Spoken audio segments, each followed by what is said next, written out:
The Mayo Experience. Mayo Experience. Mayo Experience. Mayo Experience. Experience. Welcome to the Pat Mayo Experience, presented by Underdog Memorial. Tournament picks, research, preview. I got 5 guys coming up. Hopefully, when we see the odds, they're going to be long shots in this field that I really do like this week because it's only a tournament of 72 players as it's a signature event, the final signature event of the year, along with Tiger's tournament at Riviera, which was not at Riviera this year, it was at Torrey Pines. Arnie's tournament at Bay Hill. Now this being Jack's tournament at Muirfield Village that possesses a cut. The top 50 in ties are going to make the weekend of the 72. It's not much, but you know what? It's glorious. I love seeing these signature events with something on the line before Sunday. Guys really struggling to go make the cut. And this is a very difficult course. I love Muirfield Village. I think that everyone does. Just the quick info on it: large fairways, a ton of sand, difficult greenside bunkers, small greens, and very difficult long par 3s and par 4s. You tread your water there, you make your bones on the par 5s, the shorter par 4s, and hopefully you can get yourself close to -8, -9, because that will probably end up being the winning score. Scotty is the defending champ. He won at -7 a year ago over Colin Morikawa. Other than that, I want to remind you to smash the like and sub to the channel, obviously. I got some fun giveaways coming up for both the Canadian Open and the US Open, so leave a rating and review on Apple and Spotify. That always goes a long way when you do it 5 stars and say who you are. That gets you in draws immediately. You don't even have to do it that week then, because you've just done it as of right now. And I do want to remind you, Canadian Open week, that Saturday, round 3 of the Canadian Open, myself, Jeff, Cuss, Cam, Rob, and Garion are going to be live at the Rec Room in Toronto, 1 p.m. Eastern Time, doing a 3-hour live show. We would love to see you come on out, and it's going to be a great day. We're going to be doing meet and greet afterwards, maybe even go out that night with anyone who is in attendance. You can find all the details and buy tickets down in the description right now. But what you came here for is to hear those picks, maybe, or to know who to fade. Maybe that's who you want to hear. See the course history, see how people have done in the past, who's going to be doing good this year, and what we are in for with the course at Muirfield Village. So check out the flyover and the information.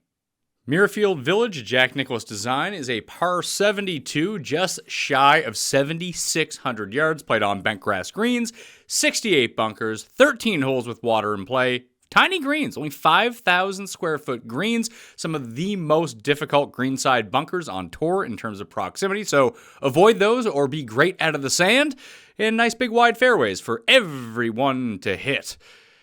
In 2024, number 16 was moved 25 yards to the right. That's a par 3, and the greenside bunker was removed. Last year, new tees were added on number 16 and number 17 to extend that to 503 yards. After the conclusion of the COVID Memorial, where they had it back-to-back weeks in 2020, the greens, fairways, and tee boxes were all regrassed, and an extra 100 yards was added to the course. The greens weren't just reconstructed with new bent grass, irrigation, and precision air systems underneath of them, but they were recontoured as well. All the greenside bunkers were modified. Muirfield Village already possessed the most difficult greenside traps on tour, and these adjustments didn't change that. The hardship based on the last 3 years now has been even more difficult somehow. Generating sand saves from the 68 bunkers spread across the grounds is essential. As mentioned, that the greenside traps at Muirfield Village have annually resulted in the longest proximity lengths of any course in the regular PGA Tour rotation, coupled with the tiny lightning fast greens, some of the fastest greens of a non-major course we're going to see all year. The Memorial sits inside the top 5 courses in lowest scrambling percentage, around 53%, and despite myriad changes, the classical elements of Muirfield Village remain: high driving accuracy with the wide fairways, low greens in regulation with the smaller than average greens. It's a very difficult tournament. Muirfield Village also has the longest proximity from inside 100 yards from the rough, and the second lowest going for the green rate, with Colonial being first on par 5s.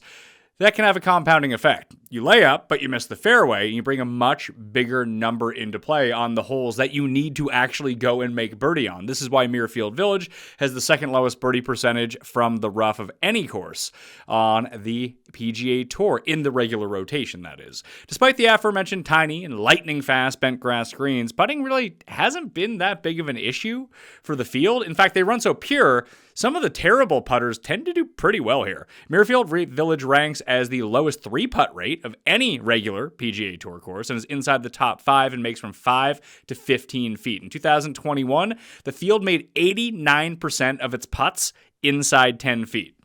We're trying to look for common links between the winners, and that's always imperative that you remove Tiger Woods from the equation because he's won here a bunch of times. He's won at most places outside of Riviera a bunch of times.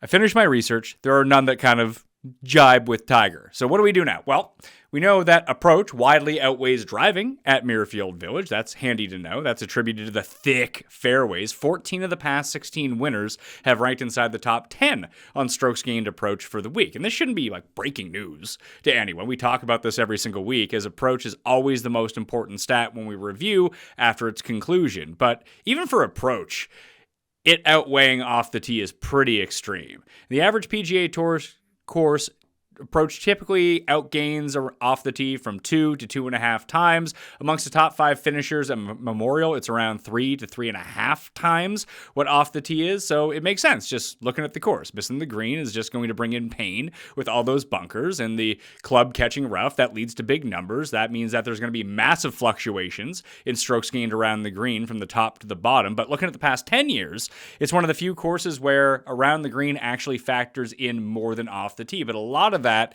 is going to be luck-based, where if you can just have a handy chip in somewhere, you're just going to gain a bunch of strokes because everyone is missing from these exact same spots, and it's going to lead to just terrible length of putts, and then you're two-putting for bogey instead of chipping it in for birdie or par.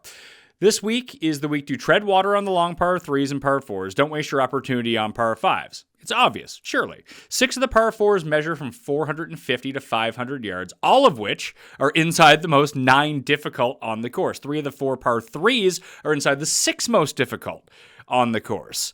It's all about refusing to pencil in some hockey sticks on your scorecard. Things can get away from the field pretty quickly with all the weird creeks and bunkers just hiding and scattered throughout the course. Or the wind can get so extreme, you can be like Phil Mickelson in 2020 and just lay up on 16, which is a par 3. You probably don't need to do that with the new tee box anymore, though.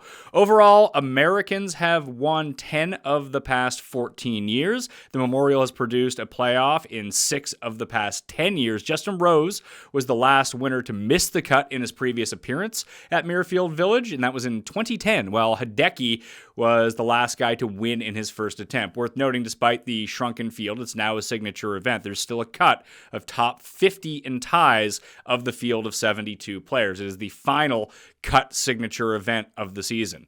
Previous to the revamp in 2020, despite being a long par 72, shorter hitters who still gain a ton of strokes off the tee and can smack a crisp long iron or two can very much compete here. Any place that boasts Matt Kuchar, David Lingmerth, Steve Stricker, and Jason Duffner as past champions can attest to this. And since that revamp, we've seen it not necessarily play out the same way. We also get all of the best players at this event, sans a few every single year because it's a signature event. But Billy Horschel won here 3 years ago. Denny McCarthy made it to a playoff with Victor Hovland. So these guys are still on there, but you need accurate driving, great long irons, and roll a hot putter for the week as well. And guys that are consistently good on the greens would be the targets for that. There's one addition to last week after doing a deep dive and scanning the leaderboard. PGA National, the Honda Classic, is another Nicklaus adjacent course that features some crossover success. The problem is because PGA National has so much water on it, 1 year success or failure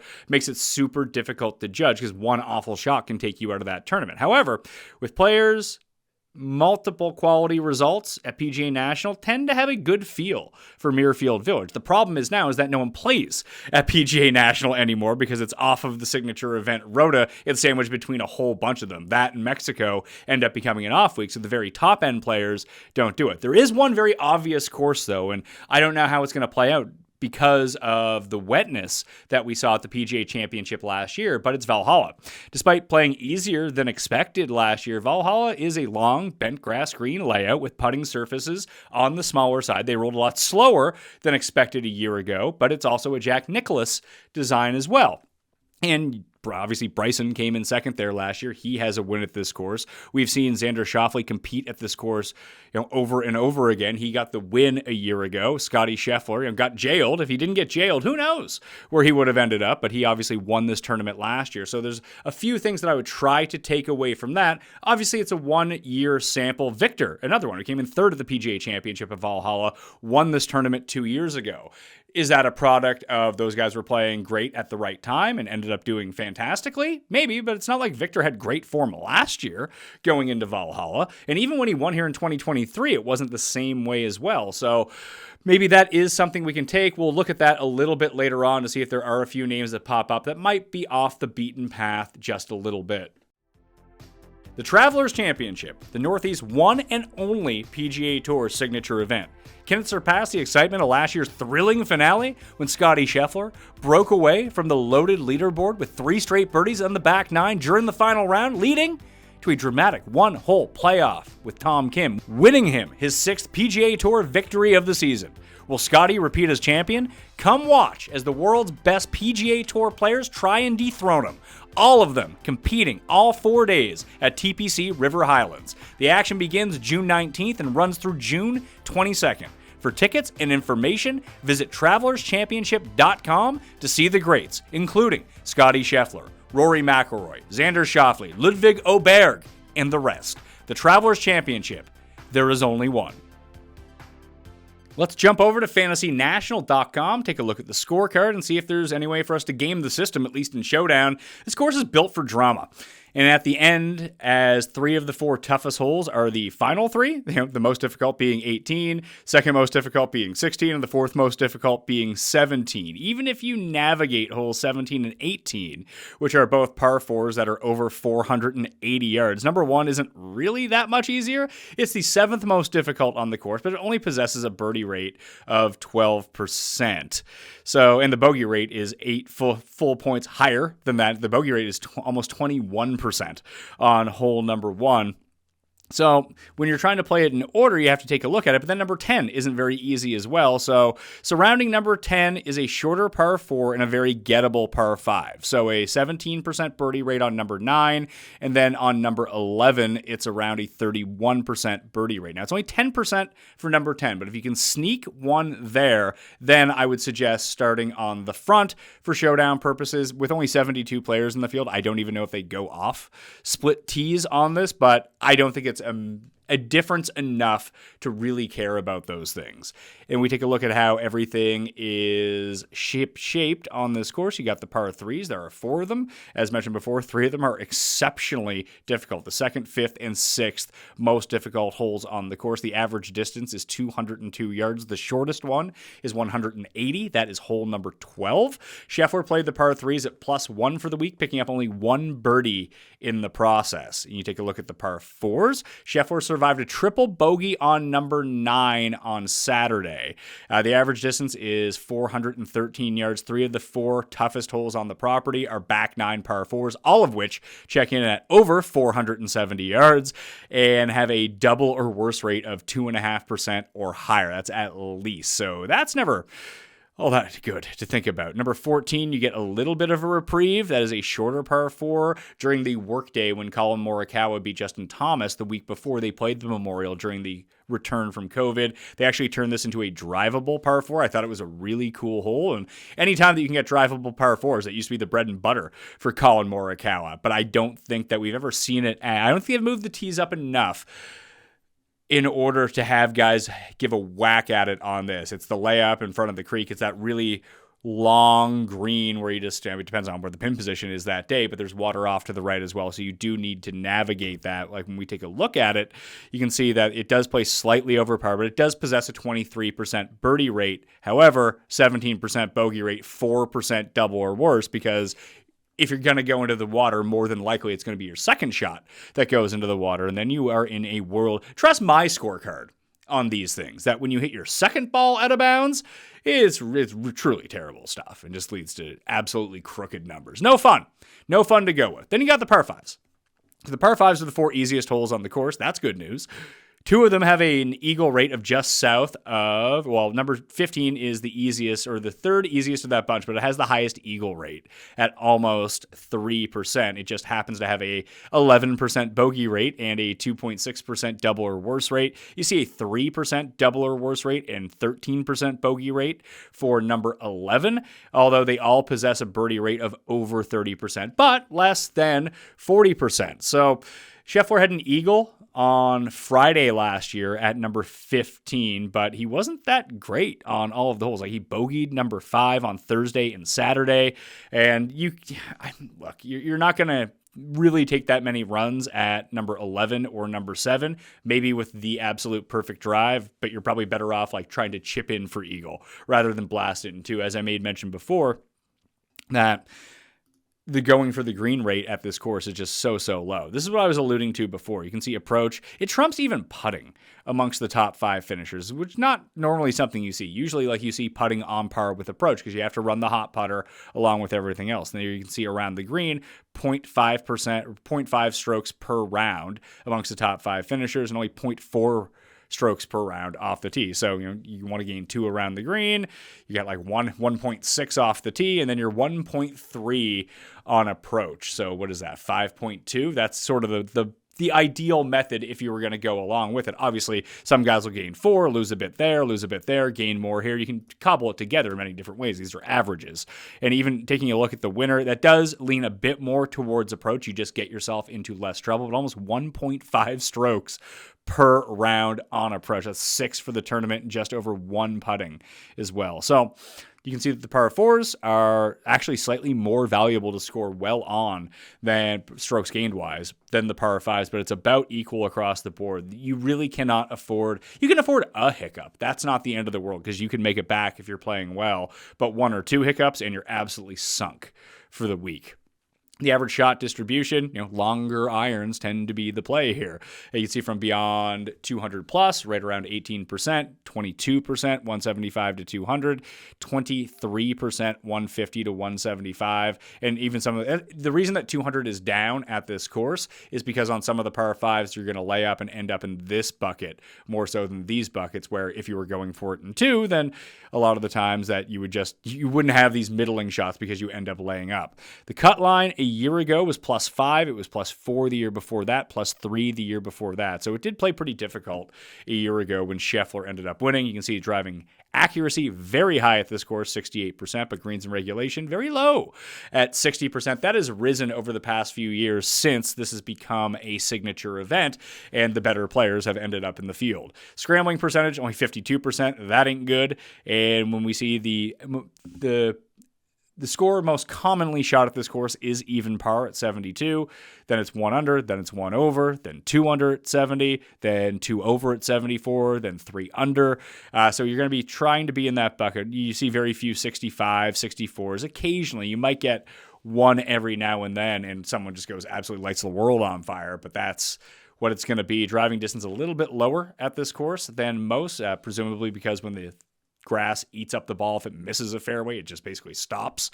Or if you just end up hitting it into the water, that ain't no good either. The green and regulation proximity of the hole is actually shorter than most courses. It's just that the green and regulation percentage is much lower than at most courses.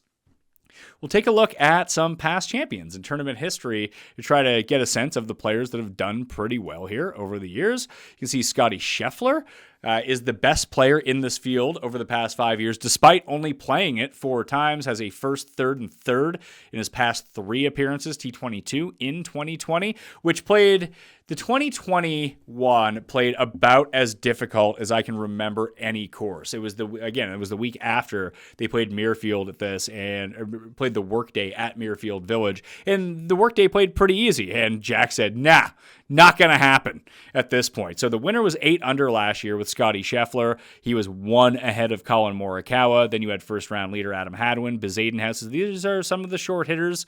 I would guess I mean, I haven't looked at the strokes gained stats. We can look at that in a minute, but I would guess that Hadwin and Bezadenhout did it on accuracy and putting and actually hit their long irons pretty well. Seb Straka is really interesting at this course. Obviously, we've seen him pick up a signature event win already this season, and he has that sort of accuracy. He hits his long irons really well, and he can roll a hot putter from time to time. Nick Dunlap was T12 a year ago. My, how things have changed for Nick Dunlap. Let's take a look at the strokes gained breakdown from last year. You see Hadwin. Oh, Hadwin actually lost strokes on putting. 7.6 strokes gained on approach. That was Scheffler gained 13 strokes on approach. That's so ridiculous. How did Morikawa do it? A bunch off the tee, 5.1 on approach, good around the greens, and almost 4 strokes putting.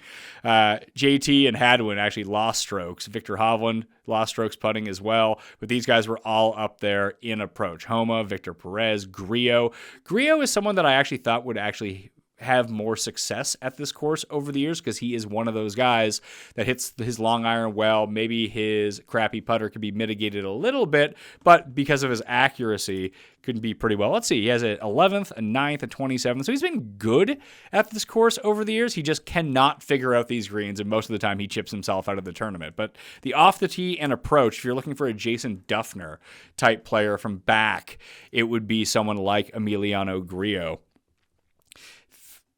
What else can we take out of this? Tee to green, 1, 2, 3 was 1, 3, 2, and tee to green was 1, 3, 1, 2, 3 on the strokes gained tee to green board. Sahith and Corey Connors did pretty well too. Where was Xander in all this? I would have figured Xander would have been up there a little bit higher. Let's see. Xander was bad tee to green. Actually lost strokes tee to green. It was all putting for him, and that was coming off of his PGA Championship victory a year ago. It was his next start.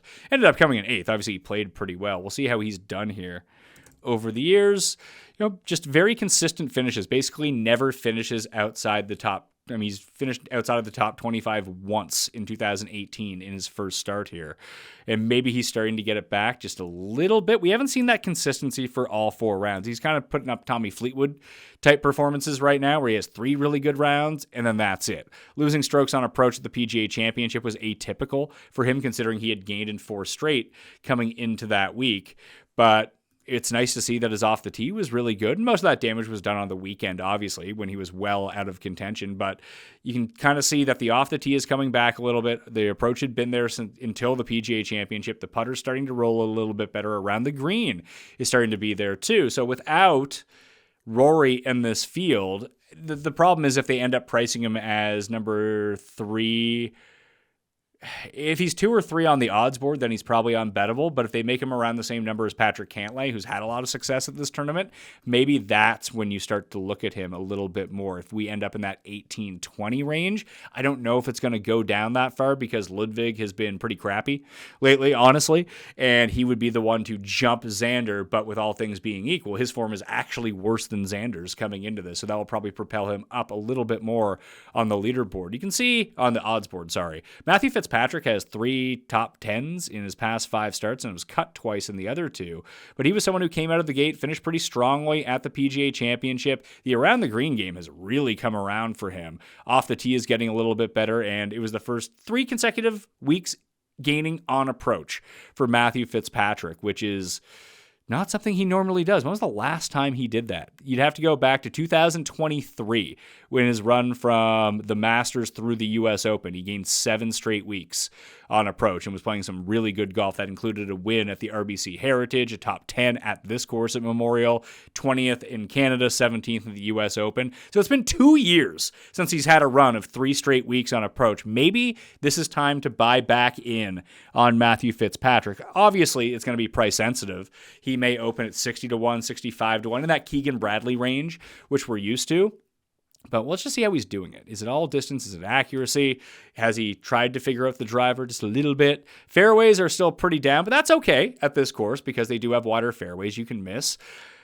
Good drives are doing well. Yeah, I mean, he's not gaining anything in terms of fairways, so you probably don't want him at the tightest of courses, and maybe one bad shot does throw off his entire week, but that is acceptable depending on what his odds are going to be coming into this. He has the 6th most strokes gained of any player in this field over the past 5 years. Scheffler, Siwoo, Xander, Cantlay, Morikawa. Siwoo is going to be really interesting. We'll see how he finishes up at Colonial this week. He ended up making the cut, and there was a bit of wind coming on Saturday. Probably even more coming on Sunday.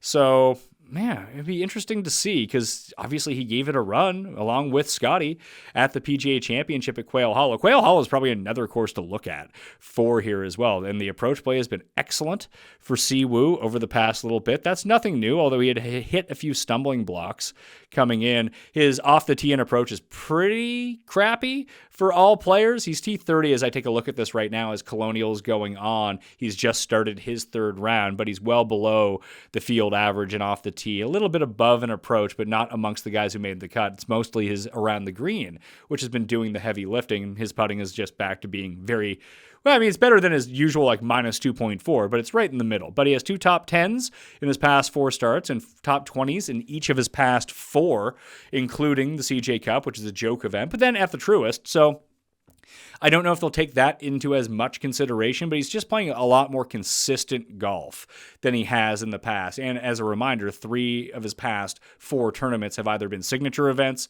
or majors. So that's probably something to look at as well. Hopefully he can get all of his accuracy back and then hit his wedges like he normally does. But it's good to see his around the green coming back. Obviously, we want to see that spike putting performance from Siwoo and spike iron. You don't necessarily need him to gain 8 strokes putting. We saw that before. However, there's the fairways. The fairways are coming back in full force for him. He's losing distance, but hitting it down the center. And he's not afraid to pull out driver off the deck or take weird 7 woods and 5 woods out on some of these longer par 3s, and he's done those pretty well. It's worth noting, too, that at the PGA Championship, when we looked at it, that just take a look again when you take a look at his strokes gained approach. He made a hole-in-one on a par 3 and still only gained 3.3 strokes for the week. It should be higher than that. He did hit the shot, however. If it just lands next to the hole, his strokes gained approach for the week is probably like 2.3, something like that. It just happened to go in. That's more luck-based than anything else. Xander and Cantlay are 3 and 4. Cantlay has won here twice in his career. The last time he did it was in 2021. Of note, he should not have won that tournament. He beat Morikawa in a playoff, but that was the week that Jon Rahm was annihilating everyone, walked off the 54th hole. They told him he tested positive for COVID and had to withdraw from the tournament. And he's been bad in each of the past 2 starts he's made. Cantlay is just not great right now at all. The Truist was a nice tournament for him. He's been bad at majors, just middling. Like the RBC Heritage is a tournament where he plays well almost every single year. It does seem like his chipping and putting is taking him out of it, and he does have a few of those spike approach weeks, but if the guys are only hitting 53% of greens in regulation anyway, and you're coming in, having lost on around the green in 5 straight tournaments, it's not a good look for trying to save par, especially when your putting is not bailing you out at all. Morikawa is up there. He has 2 second-place finishes at this tournament and a win at this course in 2020, the week before they contested the Memorial. Again, he beat Justin Thomas in a playoff that year. So we talked about Fitz, Spieth, Homa, Finau, Christian Bezuidenhout. Love to see how Bezuidenhout did that. Let's go back to that for a second. Bezuidenhout a year ago, 3.4 on approach. So broke even with the field off the tee, gained a bunch on approach around the green, and gained a bunch putting. He actually just played Quail Hollow pretty well, too. Let's take a look at, I wanted to talk about Valhalla a little bit from a year ago, see how everyone did it and got it done. So you have Xander, who is 4th in terms of strokes gained over the past 5 years at Memorial. Victor, who has a win. Morikawa, who has 2 seconds and a win at this course, albeit in a different tournament. Bryson has a win at this course as well. So that should have been a very leading indicator. Horschel had a win at Memorial. Justin Rose has a win at Memorial. Justin Thomas has a playoff loss at this course. So Bobby Mack being up there is pretty intriguing. Obviously, Scotty has a win. And and Shane Lowry ends up 6th of that tournament. It's hard betting on Shane Lowry, man. Just every time that you feel like he's in a good position, he just kind of goes away. This does feel like a really good course for him, though. Good off the tee, especially in terms of accuracy. He competed at the Truist all the way down to the wire. I wonder what his odds are going to be. If you get a 45 on him, maybe that's wishful thinking on my part, but he is someone that I could see doing pretty well at this course simply based on the profile that he has. Let's take a look and see how he's done here over the years. Has a T6 in 2021, was bad a year ago, okay in 2023, so it hasn't been a great scene for him over the years. What else do we have here? Straka 5th, 16th, 45th. So he's actually gotten better each of the past 4. Actually, well, I guess if you can't, 6. Who knows what happened in 2021? But 61st miscut, T45, T16, T5. Battled back, I believe, to make the cut at the PGA Championship as well, which is intriguing to see. No, he didn't. He didn't battle back. He was there. He battled himself out, then got himself back in it, and then ended up missing the cut, I believe, directly on the number. Go back to Valhalla for a second, take a look at the tee to green just to see if there's anything that pops up. Thomas would have played excellent. However, he lost 3.5 strokes putting. Maybe it's time to go back to Thomas. Just don't use him at majors. Use him at signature events. It could be a play for Justin Thomas. He has a win and I believe a second place finish in each of the past 2 signature events. Xander, Bryson Morikawa, Scheffler, Neiman, the Burmista Mista lady. Rory's taking the week off. Finau is up there as well. I once remember Finau at this course probably 7-8 years ago now. Had to go birdie on 7, 8, 9 to make the cut, and he did it for all of our DraftKings lineups. It was a glorious scene. Too bad Dietrich plays like absolute garbage now.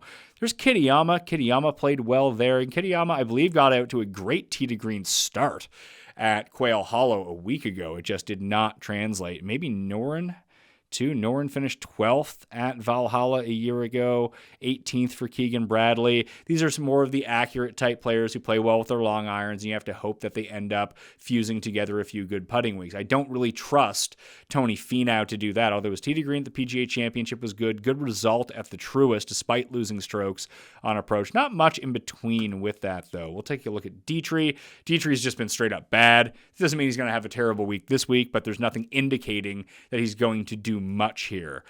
Kurt Kitayama, let's see here. Wacky. Kurt Kitayama missed the cut at the PGA Championship. Are you serious? Gained 3.6 strokes on approach, too. That is horrible. Let's see how he's done at Memorial. Miscut in each of the past 3 years he's played this event. Is a signature event winner. Probably not a bet, maybe a first round leader look since he'll be near the bottom of the field in terms of odds, but a DraftKings play in that $6,000 range because there just ain't that many guys that you can really go to from down there that would have a legitimate shot of doing anything. Currently top 20 as I take a look at Colonial right now. The approach has been bad. The off the tee has been bad. His chipping and putting has actually been really good this week. And the chipping is off and on. The approach is usually very solid, although he went through a big lapse from the players through Valero, but that is back now. And generally speaking, he drives the ball really well. So as a flyer, a low-owned, I don't even know how low-owned he is because sometimes the optimizers really like Kurt Kitayama. Feels like a good course for him if it does mitigate some of the poor putters in the field. You can see on bent grass, Alex Noren is the best. And when I harken back to some of those previous winners, be it even Ricky Fowler, who kind of gagged away the Jason Duffner win that year, but Duffner, Billy Horschel, Matt Kuchar, that type of player. Hell, even Hideki at this point. He doesn't putt it as well as Noren does. But Noren's approach play was great. His around the green was great. Hit a bunch of fairways, and he can always roll a hot putter. He does seem like a type of guy who could do really well here. Has gained on the greens in each of his past 4 appearances. Lost around the greens just once in 5 of 6 appearances. And it's difficult to tell considering we've only seen him twice since he tore his glute, but one was at the Truist and he was bad. So I bet him to miss the cut at the PGA Championship. And obviously he ended up in the final group with Scotty. Played horrible on Sunday. However, decent little result for him and was 12th at Valhalla at the PGA Championship last year, where again, gained on approach, gained around the green, and gained putting. You can get away with that this week if it does de-emphasize strokes gained off the tee, especially in terms of distance. We know he doesn't hit the ball a mile, but if he can remain relatively accurate off the tee, now we're on to something. And accuracy has not been a problem for him since he came back at the PGA Championship. He just got outgunned by some of the longer hitters. That's okay for Alex Noren if he can do the other things well. So let's write him down as well. So we got Fitz. We got Noren. This is a field of 72 guys. I'm building a team that's probably going to miss the cut. That's okay, though. If they're not going to win, then that's going to be it. And Noren probably comes in. Maybe he gets a little bit of credit for 3 good rounds, and he did sun run the back 9 at the PGA Championship on Saturday with all the putting and chipping in. But either way, man, Keegan sets up really well. Look at these tee to green numbers. So good. Dude just cannot putt at the moment. 5 straight losses on the green. But all of a sudden, his chipping is just like the best on tour. You don't normally see that. Won the BMW last year, has an extensive history at this course, hasn't breached the top 10 since 2016, so it's been almost a decade for him. He has, however, gained on these greens in 4 straight years. So we're adding Keegan to the list as well of potentials to see when the odds end up coming out. It's hard to overlook how well he's striking the ball right now. And if his chipping is going to come along with it, and you can grandfather in, hopefully, some of the good putting for him at this course, then we might have a couple of long shots, because I don't feel really that great about the guys at the top of the board. We know it's going to be Scheffler, Xander, JT, Morikawa, and Ludwig. Those 5 are going to be near the top of the board. Obviously, I feel great about Scotty. Other than that, who knows? So let's take a look at the Memorial field right now and how I am customizing my model for this event. Strokes gained approach at right around 20%. The long par 4s 450 to 500 at 10%, 9%, 10%, whatever. This is new for 2025, so I tweaked it a little bit. Sand saves 9%, par 5s at 5. Around the green, 10%, same as sand saves. Proximity 175 to 200, 5%, 200 plus at 7%. I do know that 150 to 175 was the plurality in terms of average strokes distribution, but these are the more difficult shots on this course and really the important ones, especially for those longer holes. Greens and regulation gained at 10%, putting 5 to 10, 10 to 15, 5% each. Fairways gained 9 off the tee, 9%. Maybe those are weighted a little bit higher, but you can try to steal some strokes that way if you like. So we're looking at the past 24 rounds of everyone in this field. Shocker, Scotty Scheffler, number 1. Corey Connors comes in at number 2. Coming off what I feel like is a really weak performance at the PGA Championship. Let's see, how did he end up doing? He ended up inside the top 20. Wow. He must have had a really good weekend. I just didn't really take notice of it. If he could ever figure out chipping, then that would be fantastic news. Can he? Who knows?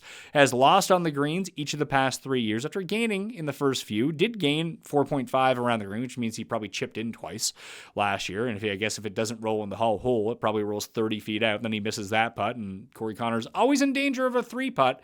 But again, he is one of those players that we were talking about a little bit earlier. Great in terms of accuracy, so he gains off the tee. He's always gained off the tee at this course. Additionally, very good with his long irons. And maybe because there are fewer 3-putts at this course than most other places, maybe that does help him out a little bit. So Scheffler, Connors, Siwoo, Rai, Davis, Riley. Davis Riley was first-round leader here 3 years ago, I believe, and didn't get in. Maybe he did get into this field last year because he won Colonial the week before. But playing some really good golf right now. I have no idea how he ended up doing. I didn't play him at Colonial this year, so I have no idea how he ended up doing. Let's see. Now, he was cut. Of course he was cut. Everyone jumped on him this week, the week after he had the best performance of his career, basically, at the PGA Championship. That's a recipe for disaster. Although, in the 2 years previous, very good on approach, very good around the greens, has putted well here. The off the tee has been an issue for one Mr. Davis Riley at Muirfield Village each. He has played this tournament each of the past 3 years, too. But the numbers do like him coming into this event. Then you got Keegan, Straka, Berger, Smalley, Cantlay, Russell Henley. Wonder what's going on with Russell Henley. Maybe he peaked a bit too early in the year, and he's just coming back down to earth. He was good at the Heritage. He's now starting to do better at the courses that you would expect him to do well at. Obviously, Bay Hill is pretty good. You always think that he's going to do well at Honda. He's won there. Heritage seems like it sets up great for him. Last week was the first week he actually lost a bunch of strokes. Lost more than 1 stroke on approach for the first time since last year's Players' Championship. So it was a full calendar year. So is that an outlier? Is he starting to wobble a little bit? You can see the putter has gone back cold a little bit. The around the green's about the same. The off the tee has started to dip as well, where he was massively gaining during his win, slightly after. But that's always been sort of the hindrance of his game, is that he's not long off the tee. So if he's not hitting a ton of fairways, he's going to lose. He's lost in 3 straight off the tee. I would expect the approach to return. Not really a target for me at this course. I would probably take someone with less name value because that's been baked into him at the moment, and someone who's just in slightly better form. You got Hideki, Lowry, Bud Cauley, JT Poston. Up next, there's Morikawa. So now we're hitting that range of Morikawa, Harris English, Justin Thomas, Spieth, Eric Cole, and Tommy Fleetwood. Who are the worst guys in this field? In terms of Nick Dunlap, big shocker. Cam Davis, Hadwin, who was third here a year ago. Ari Iggs, Mathieu Pavon, Max Homa, Thigala. This always felt like a really good Thigala course in my mind, but there is no course on tour at the moment that is good for Sahith Thigala. It's been really bad for him, honestly. He hasn't finished inside the top 25 since Riviera, and that's his only top 25 of the season. Bad driving, bad approach. The putter's not going to be able to bail him out every single time. Still like Thigala for the future, but obviously there's something going on with him at the moment. Ben An lost in a playoff to Bryson here before, but that's not going too well for him. You need to have that consistent iron play coming in, and we're just not seeing that for a lot of guys in the field. Akshay would be interesting. Hopefully he can get himself into the mix a little bit more this week at Colonial, because I have money on him. I would like to see him win so I could cash a big bet. But accuracy off the tee, spike iron performance. Let's see. He's not very good out of the sand. No, he is pretty good out of the sand. The par fives have been sort of not great for him. The putting has been especially good. It does seem like a course, again, where the longer iron players can do pretty well. It's 23rd in this field in proximity from 200 plus in the short term, 20th from 175 to 200, which would put him up there in overall long iron play, and you know that he's going to be fairly accurate off the tee. So Akshay is going to go on the list as well, because I'm not going to bet Scotty this week, despite the fact that he's going to be an overwhelming favorite. It's more so with Rory not being in this field. Where do I want to allocate the rest of my money?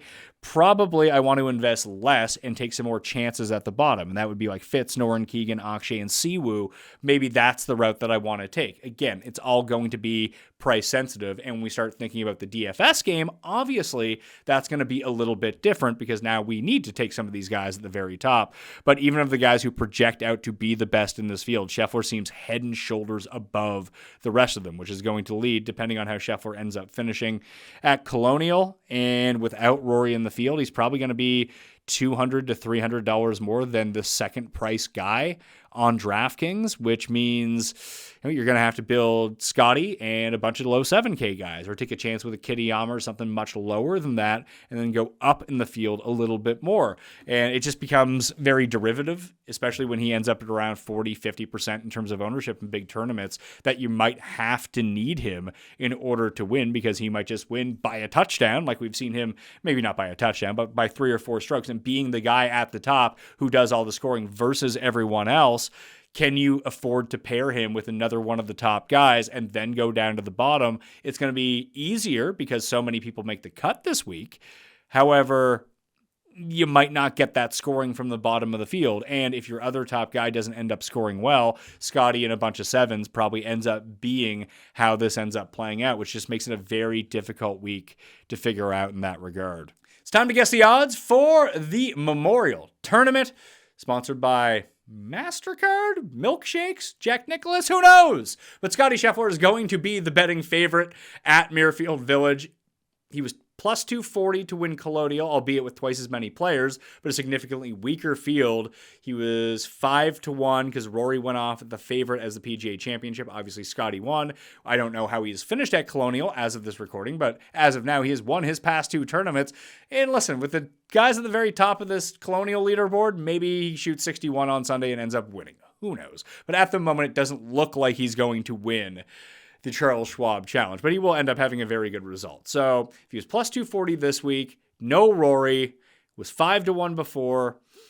Most of the best players are here. I'm going to say that Scotty opens at plus 320 to win this tournament. So that begs the question, who is second and what are they priced at? I'm going to guess it's going to be Morikawa or Justin Thomas or Xander. One of those 3 will end up being second. So we can just kind of put them all in one little bucket. Let's say that they're all Could you make them 12-1 if Scotty is plus 320? I don't think that you can. Maybe the books will, and they'll end up getting action on those guys, but I just don't think that's normally the way that it goes. If it's 3-1, the next on the board is probably a 14-1. So let's say Morikawa is 14-1. The good course history, a playoff loss to Scotty a year ago, not coming in with the greatest form, but having a really good season, seemed primed to finally break through at some points. We'll say Morikawa is 14-1. Xander and JT both open at 16-1, with Patrick Cantlay opening at 20-1. We saw him fall at the PGA Championship, but this is back at a course where he's won twice already. There will be the thought that if he can get it together, this would be the spot where he can do it. So I'll say 22-1 for Patrick Cantlay. Then you're looking at Ludwig, who will be right around that same area. And then you're into Spieth, Victor, Tommy, Lowry, Henley, all the regular names that you see on that next level down. And they'll probably be anywhere from 28-1 to 40-1. Straka will be in that bucket as well, just because he's been, he's won twice this year. He's coming off a win at a signature event. I don't think that the books consider him a big name in these tournaments yet. The good thing is I haven't mentioned any of the names that I hit on as potential opening targets. So again, price sensitivity is key with this, but Fitzpatrick, Noren, Keegan, Akshay, and Siwoo were the 5 that I put a star by and to monitor their opening odds. If we get 45 or better on Lowry, I'm probably in on that. We get 80 or better on anyone else, I'm probably in on that as well at the crack of go. And then all of a sudden, we can just find that we'll be, sweating it for a little bit. We'll see that number. We'll feel good Thursday morning when all those numbers get beaten down. And then we'll feel worse by the end of Thursday when Scotty's winning by 5 and our bets have no chance to win. So maybe the each way market, top 5, top 10 market might be another look that you can take for some of these guys as well. Reminder to all of you to smash the like to the episode, sub to Mayo Media Network if you want the full breakdown in terms of write-up. That will be sent out on Monday afternoon after I finish shooting my show with Jeff. That'll do it for me. Follow me at the PME for more as well. I'm Pat Mayo. I'll see you next time. Mayo experience! Experience!